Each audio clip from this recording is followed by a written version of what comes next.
안녕하세요. 오늘은 차라리 아이를 굶겨라 라는 책을 소개합니다. 우리의 먹거리 문화를 재조명하는 이 책은 순수한 어머니들이 모임에서 처음 기획이 시작되었습니다. 이 책은 우리가 현재 거의 매일 먹고 있는 여러 음식물들의 해악성과 그에 대처할 수 있는 방안에 대해 친절히 설명해주고 있습니다. 이 책은 소개할 내용이 많아 몇 편으로 나눠 소개하도록 하겠습니다. 오늘은 1편으로 감자, 과자, 냉동식품에 대해 간략히 소개합니다. 그러면 책의 주요 내용을 살펴보도록 하겠습니다. 감자. 감자는 철분, 칼륨, 마그네슘 같은 중요한 무기 성분과 비타민 C를 비롯하여 비타민 B 복합체를 골고루 가지고 있는 좋은 먹거리이다.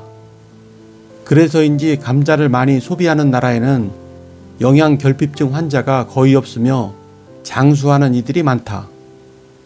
감자의 비타민 C는 가열해도 잘 파괴되지 않으며 동물성 식품과 맞먹을 정도로 모든 필수 아미노산을 골고루 가지고 있다. 무엇이 문제일까요? 감자 싹의 독, 조심해야. 감자 싹에는 솔라닌이라고 하는 강한 독이 들어있어 먹게 되면 구토, 설사 등의 식중독 증세와 면역력 저하를 가져와 몸을 약하게 만든다. 감자 껍질을 두껍게 깎아야 한다는 말은 이 때문인데 사실은 껍질 바로 아래에 비타민 등의 영양분이 많으므로 깎아내는 것보다는 숟가락으로 긁어내어 먹는 것이 좋다. 싹 부분을 깨끗이 도려내는 정도로 해야 하며 갈색 반점 모양으로 눈 부분이 남지 않게 해야 한다. 저장 감자에 성장 억제제를 많이 사용한다. 감자의 수확은 보통 6월 말에서 7월 초에 하고 저온 창고에서 보관해도 6개월까지 보관하기는 어렵다. 이른 봄만 되어도 싹이 나오기 때문이다. 따라서 묵은 감자이면서 3월에서 5월까지도 싹이 나오지 않는다면 호르몬제인 성장 억제제를 사용했을 가능성이 높다. 물론 4월경부터 나오는 제주도 하우스 감자는 예외다. 햇감자와 묵은 감자는 표면에 묻은 흙의 색과 습도로 금방 구별할 수 있는데 물기가 많고 검은 흙이 묻고 탱탱한 것이 햇감자다. 어떻게 하면 될까요? 집에서 감자 스낵을 만들자. 하지 감자라는 말이 있듯 감자는 6월 말에서 7월 초에 수확한다. 이때부터 다음해 1, 2월까지는 걱정 없이 감자를 먹을 수 있다. 감자가 많이 나올 때 껍질을 얇게 점여서 햇볕에 말렸다가 냉장고에 보관하면 언제든지 꺼내서 감자 요리에 다시 쓸 수 있고 식용유에 튀겨 감자 스낵으로 먹기도 좋다. 싹이 나지 않는 묵은 감자는 피하자.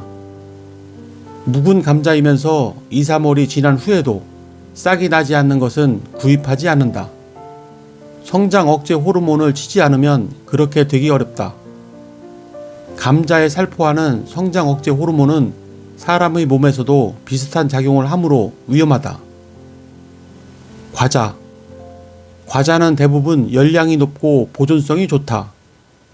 때문에 칼로리 섭취를 많이 해야 하는 어린이나 운동선수가 식사 중간에 가볍게 휴대하고 섭취하여 칼로리를 보충할 수 있고 다양한 향 때문에 그 자체로 선호되는 식품이다. 무엇이 문제일까요? 원료를 믿을 수 없다.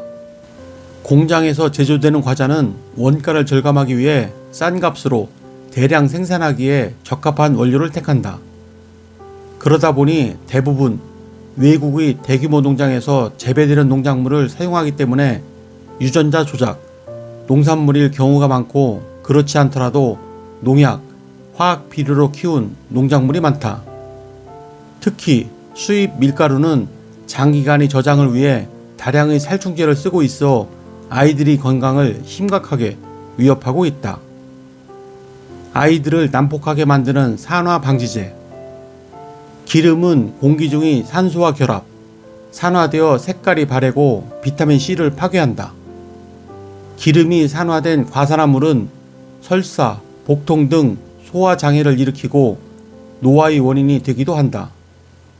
이러한 기름의 산화를 방지하기 위해 산화방지제로 BHA, BHT를 첨가하는데 이 물질은 아이들을 난폭하게 만든다고 알려져 있다. 과자에 표백제를 사용한다. 에이스나 칸초 같은 아이들이 많이 먹는 과자에 아황산계 표백제가 사용된다는 사실을 많은 사람들이 모르고 있다.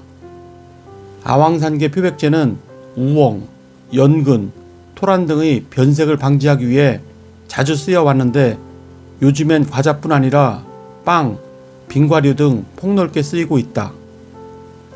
어떻게 하면 될까요? 고구마, 옥수수, 밤 등 간식거리를 준비해 두자. 가장 좋은 것은 과자류를 안 먹는 것이지만 간식이 필요한 아이들에게 그게 어디 간단한 일인가. 그러므로 엄마가 좀 귀찮더라도 아이들을 위해 제철에 나는 간식거리를 준비해 보자. 옥수수, 고구마, 감자, 밤 등 안전한 재료를 써서 단순히 그 자체를 익혀주기만 해도 좋다. 안전한 과자를 구입하자. 안전한 먹거리 매장에서는 우리 농산물을 주 원료로 하여 첨가물을 쓰지 않고 만든 과자와 스낵류를 판매하고 있다. 일반적으로 시판되는 것보다는 훨씬 안전하지만 아무래도 설탕, 마가린을 쓰고 칼로리가 지나치게 높아 밥과 반찬을 골고루 먹는 데는 역시 방해가 된다. 냉동식품. 아이들의 식탁에 자주 오르는 음식인 냉동식품, 떡갈비, 동그랑땡, 돈가스, 감자튀김, 만두 등 그 종류도 다양해지고 있다. 간편하고 아이들 입맛에 맞아 그 수요가 급증하고 있지만 세심하게 챙기지 않으면 아이들의 건강을 해치기 쉽다. 무엇이 문제일까요? 미네랄이 거의 없다. 산만하고 정서적으로 불안정한 아이들이 늘고 자살하는 아이들이 많아졌다. 별다른 이유 없이 돌발적으로 흉기를 휘두르는 아이들도 갈수록 늘어나 청소년 범죄가 심각한 사회 문제화되고 있다.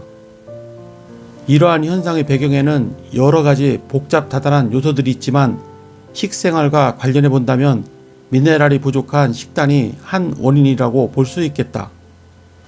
냉동식품의 주 재료는 육류다.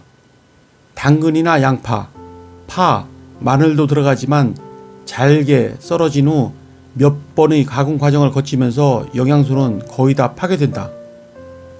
미네랄 중에서도 칼슘과 마그네슘은 마음을 안정시키고 차분하게 만드는 작용을 한다. 보관 냉장고 온도가 갈팡질팡. 냉동식품은 공장에서 나올 때부터 요리하기 직전까지 마이너스 18도 이하의 온도가 유지돼야 한다. 대체로 식중독을 일으키는 균은 5도 이하에서는 생육이 억제되지만 영하 수십 도에 생존하는 것도 있어 낮은 온도에서는 휴면기에 있다가 온도가 올라가 조건만 맞으면 언제든지 다시 증식한다. 지방의 과다 섭취를 초래한다. 대부분의 냉동식품은 기름을 이용해서 조리해야 한다. 이로 인해 생겨날 수 있는 지방의 과다 섭취는 각종 암과 밀접한 영향이 있는데 결장암도 그중 하나다. 지방을 섭취하면 간에서 지방의 소화를 돕기 위해 담즙을 십이지장으로 보낸다. 담즙 속에 들어있는 데옥시콜산은 십이지장에서 살아있는 세균에 의해 분해되면서 결장암을 유발하는 발암물질로 변한다고 한다. 네, 이상으로 책의 주요 내용을 살펴보았고요. 병들어가는 환경 속에서 그나마 어머니들이 작은 실천으로 극복할 수 있는 것은 바로 먹거리입니다. 음식과 관련한 흉흉한 소식들이 올라온 후에야 뒤늦게 우리의 식탁을 돌아보아서는 안 되겠다는 처절한 위기의식에서 어머니들이 우리의 식탁을, 우리 아이들의 건강을 지키고자 나선 것입니다. 음식들의 해악성과 대처 방안을 이해하는 데 도움이 되셨다면 구독과 좋아요 부탁드립니다. 그러면 다음 시간에 뵙겠습니다. 감사합니다.